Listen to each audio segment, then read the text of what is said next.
Okay, everybody, welcome back to Tech Gumbo. I'm Haggai Davis II, and welcoming you in. Normally, Haggai Davis III would be here, but as a proud dad moment, he's out. He's preparing to defend his proposal for his thesis for his PhD. So he is unavailable this week. Instead, we have some really intelligent gentlemen joining us on the show. Don, would you start off and introduce yourself?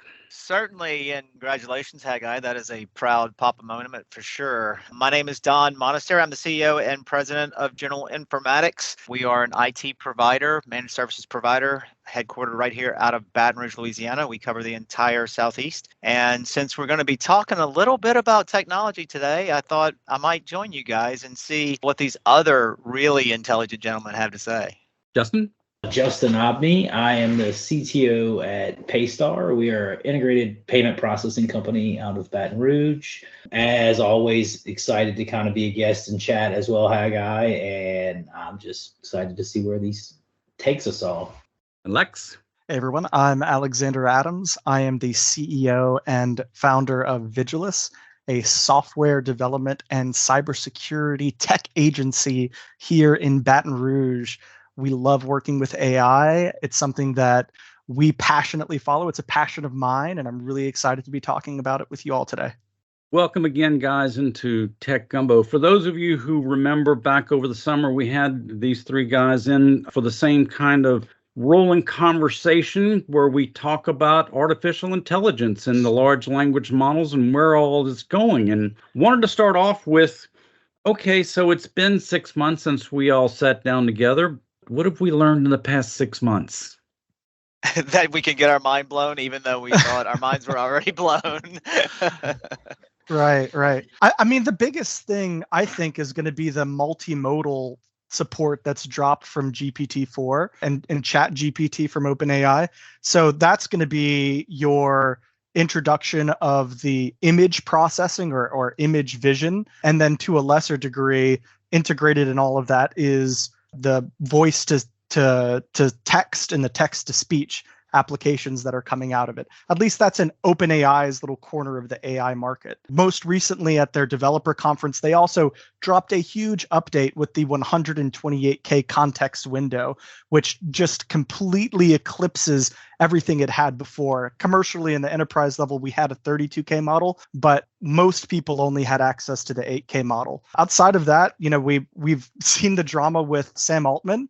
Yeah, you guys know he went in and then out and then in and then out, and it's just absolutely wild what's happening over there. And then of Q Star as well, which is something that we now think might threaten humanity. At least there was literally a letter from OpenAI researchers to the board talking about how it could be a threat to humanity. Of course, a lot of fear mongering there, but to me, those are the major updates. And I guess we're also on the heels of Gemini Ultra, which Google announced recently, where it was beating expert humans, and I think it's called the Massive Multitask Language Understanding Benchmark. So there's plenty to talk about, and I'm sure you guys also have your own takes of what's been going on for the last 6 months.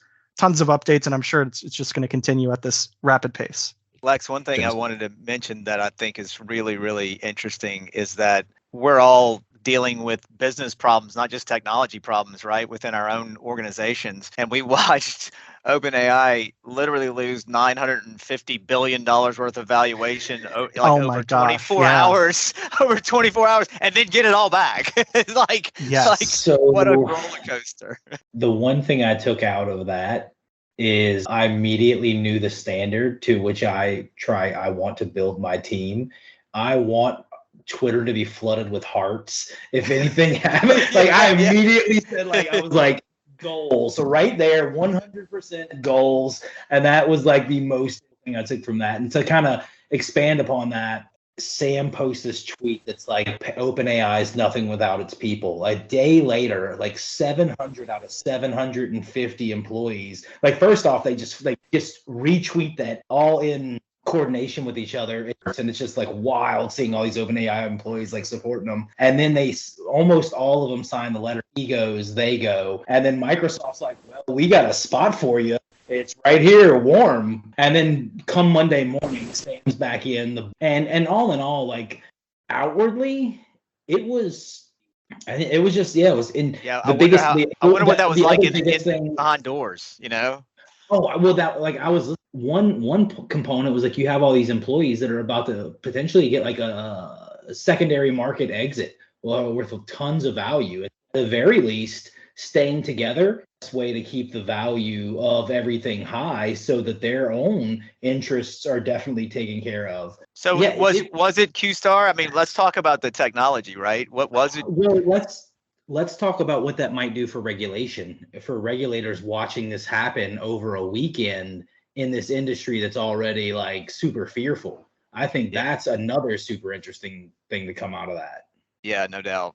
I know there was just a big LLM over in the Middle East somewhere. I think the United Arab Emirates, their model is, yeah, it's supposedly even bigger than Meta's, and completely open architecture, and really going to put the fear into a lot of people that, hey, we better watch what we're doing here, because if they're putting no safeguards on their AI, on this model that they're building, but we've got to do something on ours.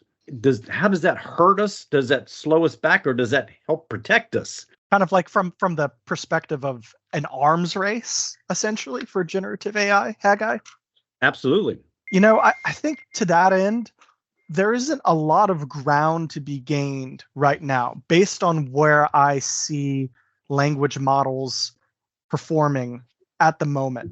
There's certainly the possibility that we could gain some incremental improvements. Maybe some foreign power creates, some nation state creates their own large language model. But you have to think of what's the potential threat of that? What's the payload that would be associated with a slightly more powerful language model coming out of, the United Arab Emirates or wherever else that maybe doesn't have these safeguards? So I kind of think like this is where I've seen you talk about what's changed in the past 6 months. The way I kind of look at the landscape is split into about 3 different sections. One segment is the big players going after AGI, the people that have the resources, the compute, and everything available to go after this. And right now, Google's Gemini, OpenAI, GPT-4, those are the big players. Then that middle ground is the open source models that are catching up quickly. And so, you have a lot of people that talk about, making their own model, but that's still no small undertaking. It's still a lot of compute, a lot of time, a lot of expertise. And that's why you see those things coming out of these big places that have all that. Meta, the UAE, where they have all these resources and capital put towards that. And then that third area is where I think it kind of becomes more tangible to the broader market. And that is where you're taking these models that are coming out, the open source, and you're building business use cases on top of them, and you're using them to kind of shell out to different pieces. And so when I think about all these components, I tend to isolate them into one of these 3 because it's kind of hard to talk about them over. Because if somebody gets to this massive AGI thing, the other ones almost become obsolete. If you have this magic model that can do everything. So, but that third category that you're talking about, the things that are built for business applications, at least what I've seen in the last 6 months, and really since the creation of ChatGPT, these are often going to be service layers that are built on top of these existing models or these APIs, yes, or in some cases, the open source models. So again, going back to RAGs, retrieval augmented generation, that was such a huge application of these models where you would vectorize some data and then use a language model to access that data, or rather use a component to access that data and then have the language model interpret and report on it. Now that's a first class function with the custom GPTs out of OpenAI. I don't even really know how much business specific large language model work there is to be done yet, considering now that we have RAGs, which I remember when I saw them drop that announcement, I said to myself, it's as if a million service layers cried out in terror and were suddenly silenced, because they had so many companies whose express purpose was building on top of knowledge bases that other organizations have. I think that's a pretty apt characterization of that. I felt the same way. Like the biggest challenge to the middle players right now is kind of like the Apple effect. It's like, is my business going to get rendered null when one of the big players has a feature release? And so that definitely became a big thing that popped into people's heads when they dropped the RAG as a feature. But I think one of the things that you quickly came out of that was like, oh, but you have no control over what the RAG algorithm behind the scenes is. And so, that's where I think you're still going to have a lot of these very specific players that do want that control, because I think it really comes down to progress and how quickly people are going to adopt the pace of this progress. And you're going to have a lot of people that say, well, I don't want to give up control to this black box, no matter how good it eventually starts to get. And I think that's going to be one of the other areas that's still going to maintain a pretty good case for this business specific piece, is that you're able there and you can say, hey, this is how our business specific piece works. This is how we're doing these components in the way that makes sense for our business or this business.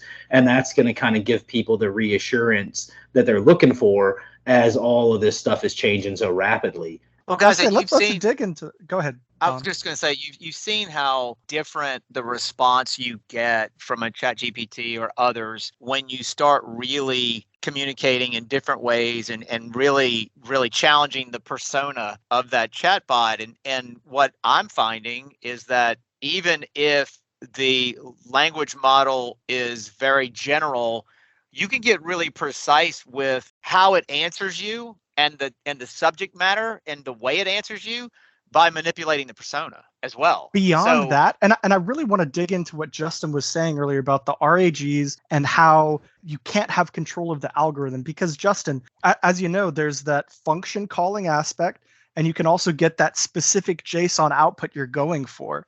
So is your criticism more on the fact that you don't have control over the data, or like the training data that's being used, or the privacy around the data that's being put in? Or is it more of you can't really control the way that it arrives at its output? That's a good question. That's a great question. You lack control of the algorithm it's using to get the relevant content. And that could be very content type specific.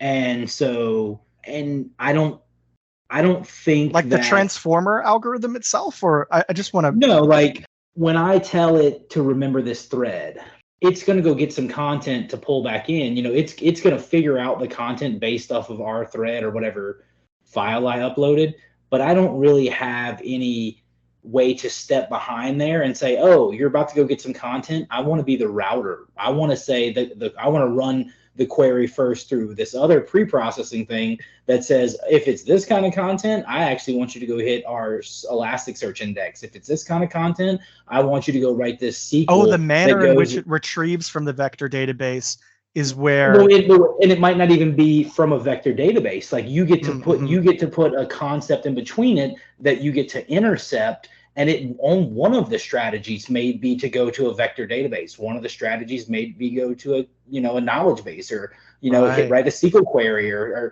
and you don't have that control when you're offloading all of that to whatever they give you through their API call. It's just a big black box. No, I totally agree. It's almost like you have to, in order to get around it, I've seen organizations start stringing things together where they'll literally have middleware that sits between two different functions that call the endpoints from OpenAI just to make it behave in a way that they're looking for. Now, I'm completely on the same page with you that.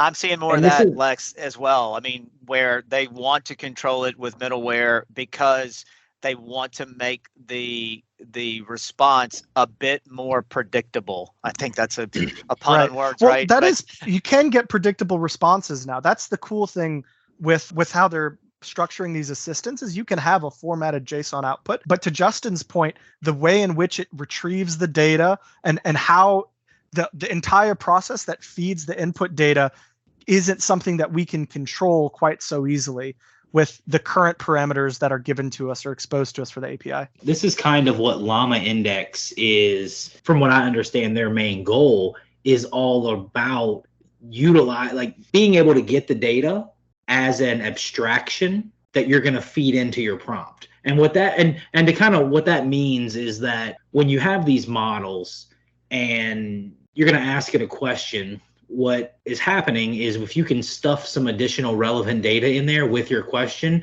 you get a far better result from your prompt. And what we're talking about here is a system that's entire job is to look at your question and go find some good data to automatically stuff in there for you to automatically make your result be better. And that's really where this control is desired, where you say, hey, I want to be in control. I know if it's this data, go look over here. If the question sounds like it's this, go look in this thing. If the question sounds like that. And so you're basically saying that with a couple hints, you can tell it how to better get the additional data to add. Just to kind of circle back and peel back some of the we got kind of deep in the technical side there for a minute. So yeah, my apologies, Haggai, for sure. It's okay. But this is fabulous, because people who listen to the show, normally we don't get quite this deep in the weeds, but we do want folks to understand there's a lot of weeds out there, and you need to understand